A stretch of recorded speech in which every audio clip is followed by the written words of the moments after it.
Out there, beyond Earth's sky, a new perspective is unfolding. This is not the moon as we've always known it. This is the moon seen from the edge of another world.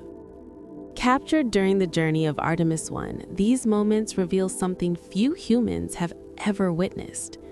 First, a distant view of home, a crescent Earth quietly glowing against the darkness as it slowly approaches the lunar horizon.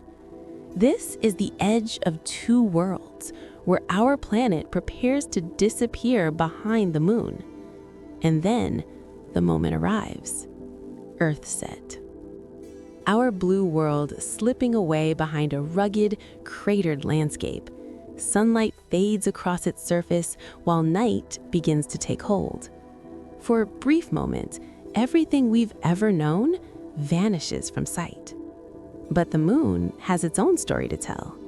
Ancient basins, carved by violent impacts billions of years ago, layered across the surface like a memory frozen in time. From this new angle, the moon is no longer familiar. It becomes something else entirely, a world of depth, history, and quiet power. And as Earth disappears, one truth becomes clear. Home is not just where we stand. It's something we carry with us, even into deep space. This is a new view of the moon, and a new way of seeing ourselves. Rocket.